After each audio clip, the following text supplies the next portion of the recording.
This is the American Law Journal. Pennsylvania is one of the few states in the Union that votes for its Supreme Court. Could this year be the last? Good evening. I'm Christopher Naughton. Welcome to the American Law Journal. And in the wake of porn email scandals and corruption and millions of dollars bankrolling the bench, is Pennsylvania ready to make some real definitive changes? Gina Passarella with the Legal Intelligencer has this. And right now, we're all being painted with the brush of Kids for Cash in Luzerne County, pornography here in Philadelphia, indictments in Allegheny County. We've just got to change what we are doing.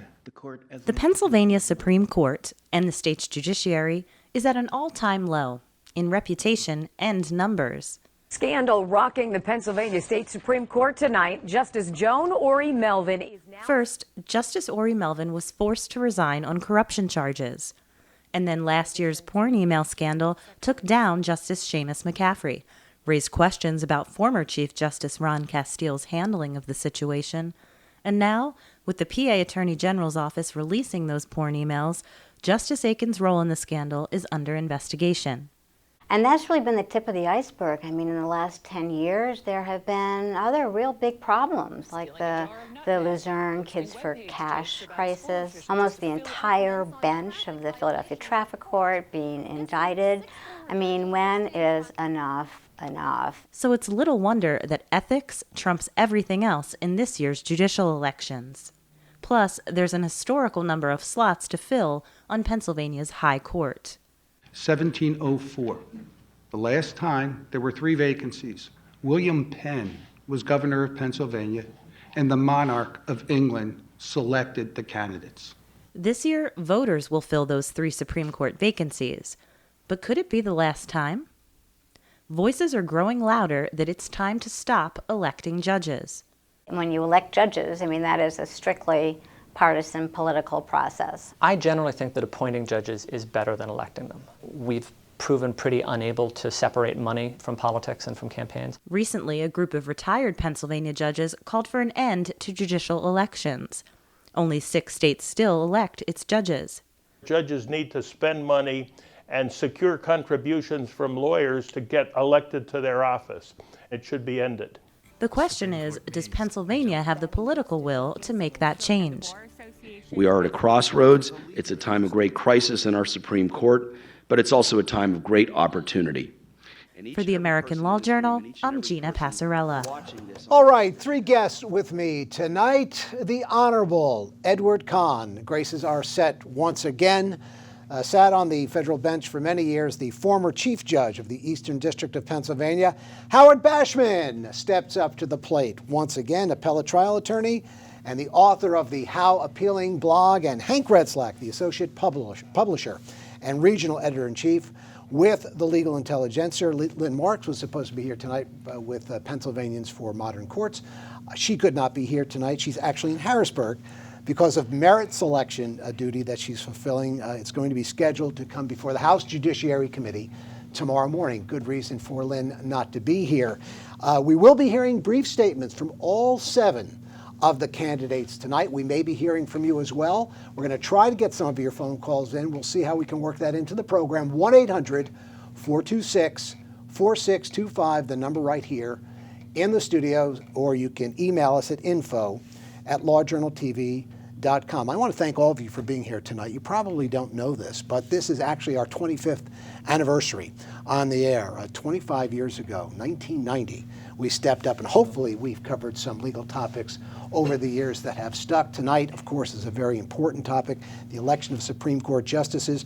Last year, Hank, you were on the program, and you said unequivocally, there is no political will at all to go from electing judges to a merit system in Pennsylvania. Do you stick by your guns? I stick by my guns. I still have not heard or seen anything that leads me to believe that it'll actually get beyond the committee vote. That doesn't mean it's not something people should seriously consider. It's not that we haven't seen a lot of scandals over the last 20 years that would provide ample evidence that we should switch to a merit selection system, but I don't see it happening. And do you think, is it one party or the other going on here? It tends to be the more the trial lawyers, the unions, so the more Democratic-centric constituents who tend to be in favor of voting in terms of keeping judicial elections. Having said that, I mean, the Republicans have had majorities before. They haven't pushed for it. I keep coming back to this. When Justice Larson was impeached back in the 90s, right, they couldn't even get a floor vote. And to this day, I still don't think they've had a floor vote on it. So, Judge, going back a number of months ago, I think there were a handful of retired Pennsylvania judges, a lot of very noteworthy names on that list. You all came out and said it's time to end electing for judges. Are you a little bit more confident than Hank that now's the time? I'm not sure now's the time, but I think the tendency is in that direction. I have to agree with Hank that I don't think there's a groundswell for this position, and I don't see it changing anytime real soon, and I think that's mildly unfortunate. Wow, and Howard, you know, I've got to ask the question: if not now, then when?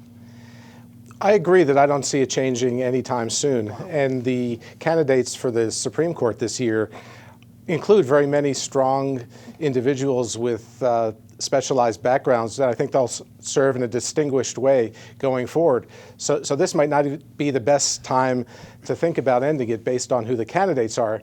And the appointed system can end up with embarrassments as well. Earlier this year, a federal district judge in Alabama resigned after having been charged with beating his wife in a hotel room. And Ninth Circuit Chief Judge Alex Kaczynski was found to have sent inappropriate emails to people. Well, obviously, no system is going to be perfect, but again, you appear before appellate judges all the time. I mean, that's what you do, and sometimes that's the Supreme Court. Does it matter to you whether they're appointed or elected? I guess not when you're stepping up in front of representing your client, but who do you think serves the judiciary and the citizenry better?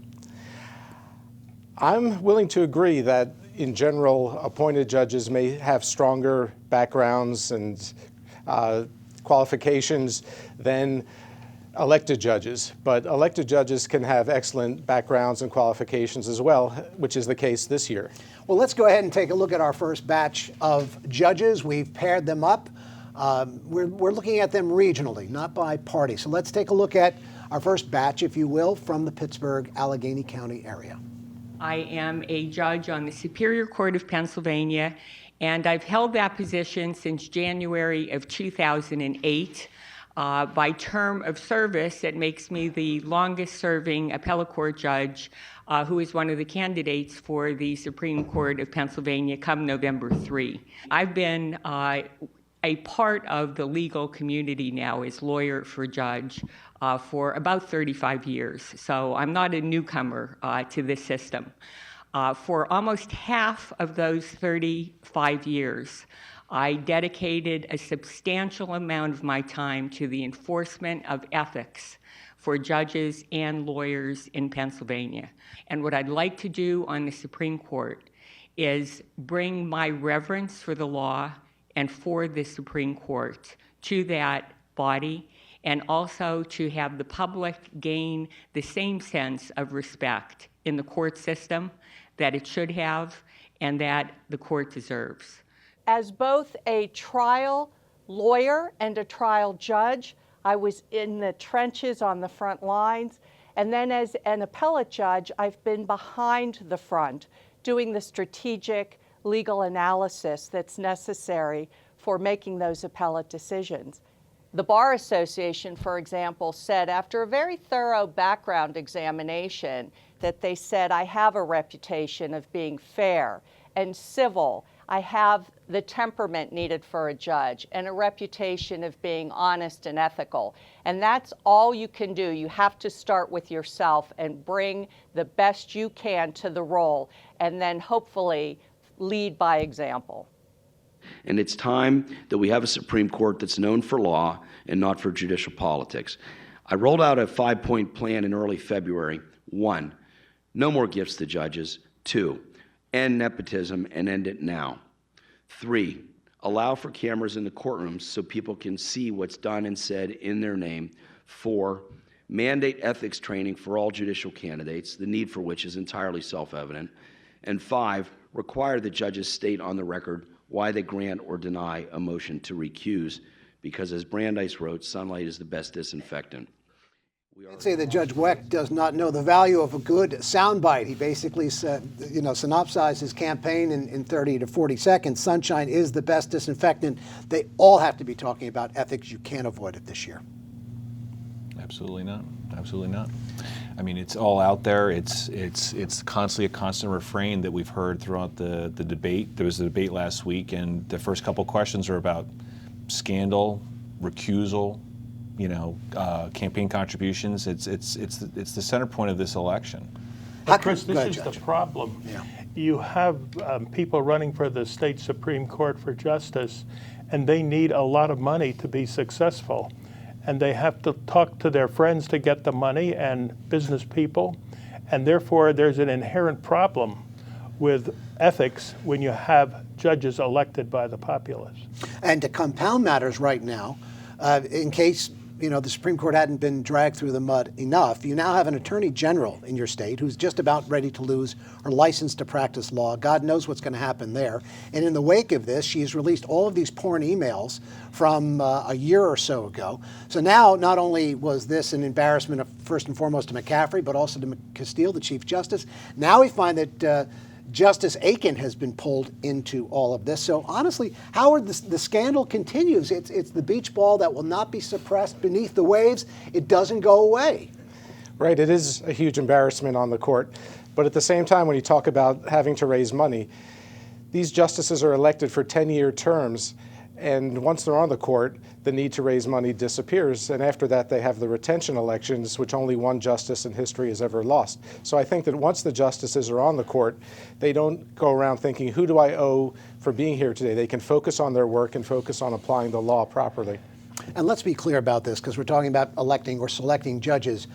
No one here would say that because we've elected judges, that's why we had these corruption problems, the porn email scandal, that sort of thing. Or would you say that maybe that has contributed to it? Well, I think there's a relationship. All right, go ahead, Judge.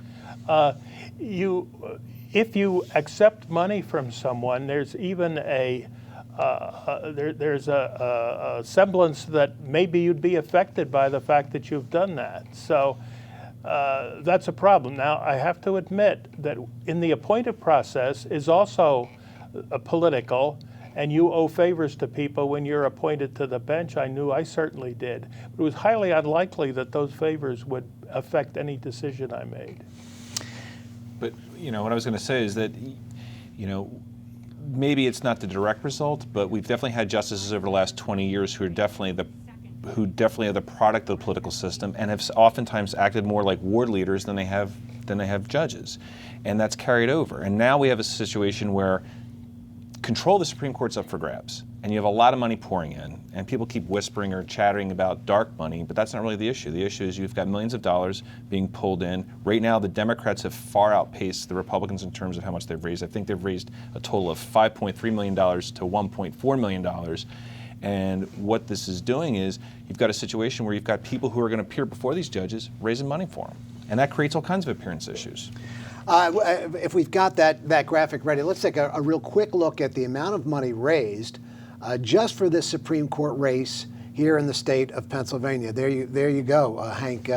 These are fundraising numbers as of the middle of September, and several over $1 million, one judge over $2 million. Not the kind of thing that makes you happy, Judge Kahn, I'm sure. That those very numbers upset you. Paul Panepintos, we're going to get to this in a second, is self-funded largely, but the rest of them have had to go out and reach out. So recusal becomes a very big issue here too. And the problem even is true with United States senators. There's, I believe, 2 under indictment at the moment. In fact, I think the governor of Virginia was just sentenced to jail for taking money from someone. It's a good question whether it was a quid pro quo or not. That's the issue in those cases. Let's take a look at 2 more judges who are candidates in this upcoming election. They are from Philadelphia County. What I'm hoping to bring to the Supreme Court is 25 years of trial experience, both as a trial attorney and as a trial judge. People do not understand the working of the Supreme Court or the good work that it actually does. Our Supreme Court is a noble institution. We may have experienced some human frailty, but the time is for closure. I've dedicated my life to working for the at-risk, the poor, the marginalized, and the working family. I hope to continue in that stead, making sure that our court system, be it procedural rules or the adjudication of cases, will always reflect the true value of what we stand for. And once again, that is equal access for all. I want this job because I know I can bring integrity back into the Pennsylvania court system. But right now, I'm funding most of my own campaign, but I believe it was important. I don't want the appearance of impropriety in any way, and if anyone gave a large contribution and came before me and I was at all uncomfortable or they asked me to recuse, I would do so. But I think the voters have to look at my record. I'm married 38 years to my wife. I have 2 children. I've worked in the court system 25 years. I think I have a record to go on to say that in the future, we can rely on Judge Panepinto to be a good justice of Pennsylvania and abide by the law and have the morals and the character to do the right thing in all those proceedings that come before him. So, Howard, someone steps in front of the Supreme Court and they have given money to a judge. Does that judge have to step down? Does he have to recuse himself? No, correct? Not necessarily. There are now rules in the Pennsylvania Rules of Procedure that govern the amount that you should step aside. And if it's under that amount, you don't have to. And if it's above that amount, the judge gets to decide based upon factors that the rules set forth. So it is not automatic ever, as far as I'm aware. Well, it seems like some of those justices would have a tough time hearing almost any attorney before them if we were looking at, because when you raise several $1 million, there's going to be an awful lot of trial attorneys who have contributed to that campaign. And that's one of the things that came up during the debate. Judge George said, hey, look, I'm in favor of automatic recusal. And Judge Weck retorted, well, you know, how is that practical? So that doesn't mean if someone contributed 50 cents to my campaign, I have to recuse. I think recusal is the key issue here, though, and I think it's something that should happen more often. I think one thing I take stock in is that most of the candidates said that they were in favor of making it more open, more on the record, explaining their reasoning for it. But I also think it behooves the legal community to be a little more aggressive about asking for recusal. I can tell you, and I brought this up during the debate, that a lot of lawyers have been hesitant over the years because they feel they're going to be punished. And I think in this climate, if you want reform, and if you want a little more appearance of the right things and a little more sunlight, as Judge Weck would say, ask for, if you know of a connection, ask for recusal. Let's force it out into the sunlight. Let's force them to adapt to it. At least put them on notice that you're watching. You know, this is not just an off election year. This is an off Broadway election year. I mean, there's really not much going on. Philadelphia is going to elect a mayor, but we don't have a presidential election. We don't have any members of Congress running right now. Not a whole lot of people are probably going to go out to the polls. Is it a travesty? Is it an injustice that some people are going to go into the booth and are going to pull a lever for a justice based solely on party affiliation? Well, it could be, but I compliment you, Chris, on this program because we hope that the public, the voters, will pay attention to this election because of its importance. And in this internet age, there's really no excuse for anyone not to know who they're voting for. Just go online. The League of Women Voters of Pennsylvania has done a write-up on all the candidates, as have other organizations, so the information is out there. And we're going to give you some addresses where you can actually go for more information tonight. Hank, you were going to say. I think in this election, too, I think that the candidates have done a better job than some past elections I've seen in terms of trying to get out there, being all available for the debates. I mean, for that many candidates, it's unusual, and I think there have been at least 2 or 3, and there's going to be a 4th, I think, where they're all going to be there. So, I mean, they've done a good job of at least trying to get out there, trying to be as open as they can be. Gotcha. And Howard Bashman has written an article in the Legal stating that the candidates this year have unusually high qualifications, which is positive. Thank you, Judge, for bringing that up, since Howard might not have done that himself. Let's go ahead and take a look at our last grouping of judges. These are judges from outlying areas from the suburbs, one from Bucks County and the other one from Adams County, which is near Gettysburg. Let's watch. I love the law. I have a passion for the law. I've wanted to be a lawyer since I was in 8th grade. I wanted to be the first U.S. Supreme Court female justice, but Sandra Day O'Connor was a little bit older than me, and she got there first. And I believe we need to restore integrity and honesty to the High Court. I think it's important for the people of Pennsylvania to have the right to choose their judges. I think it's valuable for judges to get around and see how diverse Pennsylvania is, to understand the people's interests when they interpret the laws. So I believe there is a valuable component to being an open and transparent process, as opposed to, some of the merit selection ideas is behind closed doors and a limited number of individuals that would partake in choosing our judges in Pennsylvania. But I will tell you, I have 30 years of experience in the front lines of the legal system. 10 years in private practice as a general practitioner, 6 years as district attorney of Adams County, 13 years now as a judge and as president judge of Adams County. Depending on what you do in this election, may be a Supreme Court in 3 years, when Justice Saylor and Justice Ikan retire, who have never really set foot in a criminal courtroom. I changed that equation. I've been all three sides of the criminal system: defense attorney, prosecutor, and trial judge. And whether you agree with it or disagree with it, I understand what it's like to look somebody in the eye and sentence them to death. That is insight that no other candidate to this election can bring. Judge, how important is it that someone have civil and criminal trial experience? Or is it more important that someone has spent time on an appellate court bench like a superior court? I think competency is the key issue here. I think judicial experience and criminal and trial experience are important, but they could be overcome. One of our best judges was Dean Pollack, who was dean of Yale Law School and the University of Pennsylvania Law School. He was an outstanding judge and often called to the Court of Appeals to sit in as a relief judge. Mm-hmm. Let's go to your phone calls. We're going to pick up one here. Who's up first? It's Hope from Philadelphia is up tonight. Hope, you're on the air. What's your question?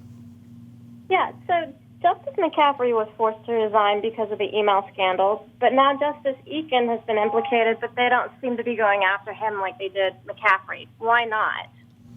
Good question. What do we have to say about that, Hank? Well, and actually, that was something we asked him about at the debate. A lot of the general public doesn't know this. There was more to the McCaffrey scandal than just the porn, and really the reason he was suspended for a number of things. There were questions about referral fees he was receiving from that his wife was receiving. There was questions about him making improper contacts with trial judges about cases, and then basically he was accused of trying to extort Justice Ikan. So that's why. I think there's a lot of concern, though, about the court, and I don't think Ikan's out of the woods by any means. So I just think the process, because it's limited right now to just these emails, it's going to play out a little slower than it did with McCaffrey. Had McCaffrey not threatened Ikan, I don't know that it wouldn't have played out at the same pace that we're seeing right now. Interesting. Howard, what do you think is going down here? Is it possible? I mean, that the Supreme Court could hardly afford to lose another player? Well, I certainly agree with that the court can't afford to have any more retirements right now. But when Justice McCaffrey stepped down, what happened was he was about to be the subject of a proceeding that he would have to defend using his own money to get him off the court. And instead, he managed to broker a settlement where he could keep his pension and retire. So that's why he's not on the court anymore. He wasn't forced off the court. He voluntarily agreed to step down. Mm-hmm. It's interesting. There are many groups around the country now, some in our near backyard, justiceatstake.org, the Brennan Center for Justice. Many of them are really talking now about how and why judges get promoted to the bench. And they're really looking at qualifications. They're really looking at elections. I think we're down to 6 states in the country that actually elect their judges from the get-go. 22 states, elections can become part of the process, but only 6. But again, if I harken back to what you guys said at the very beginning of the program, Pennsylvania is not really ready to make that move. Alabama, West Virginia, there are a few others in that category. I hear a lot of comment against it, even though I think it's not a good process. That's true. But having said that, look, I'm also familiar with the process in Delaware and New Jersey where they have an appointment process, and I can tell you that there's accusations of politics playing into that. And some people will easily say, well, then you've not only politics are involved, and yet the voter doesn't even get a say in it. So I heard, I went to one of the bar events years ago, and I remember the African American community was really outraged when they talked about merit selection. I think they felt that somehow that they would be completely marginalized in the system unless they had the ability to vote. Do you still find that that's the sentiment coming from that sector? I've heard that for many, many years. And you would point, well, look at the appellate courts. There's not a whole lot of diversity on the appellate courts. That's true, but at the trial level there is. And so that's definitely, that's something that definitely resonates with the African American community. We're running out of time, but I have to roll in this comment from Judge Olson, why you should go out and vote. I think voters need to be concerned because judges impact everything they do. When I'm talking to voters, I tell them, look at what the United States Supreme Court did at the end of the last term on very important issues from the Affordable Care Act to same-sex marriage. Whether you agree or disagree with what the United States Supreme Court did, the takeaway is that 9 men and women in black robes made decisions that impacted all Americans. Well, similarly in Pennsylvania, 7 men and women in black robes make decisions that impact all Pennsylvanians. We have legislators. Point, Hank. You've raised this issue before, that there are lots of issues before the Pennsylvania Supreme Court that's going to impact everyone's life who lives in that state. Absolutely, and it's an important election, and people should do their best to educate themselves and talk to folks and do your homework and go out and vote. Do not sit back. So I know we're not going to make any kind of prognosis here because that's not what we're about. But you feel that there are 7 great candidates on this bench. Why, and Howard, why do you feel that these 7 are so good? Well, 3 have extensive appellate experience, and for example, Judge Wecht was even endorsed by the Pittsburgh Tribune-Review, which generally only endorses Republican candidates, which speaks highly to him as a Democrat. And then the judges coming from the trial courts have lengthy experience there. So I think that the primary process certainly winnowed down to some very strong candidates this year. Folks, if you need more information, we urge you to go to Pennsylvanians for Modern Courts. They'll let you know not only who's running, but why you should vote for a Pennsylvania Supreme Court justice. I want to thank my guest tonight, the Honorable Edward Cahn, once again gracing our set, Howard Bashman with the How Appealing blog, and Hank Grezlak from the Legal Intelligencer. For all of us here at the American Law Journal, go out and vote. Thanks for joining us this week. Until next week, case closed.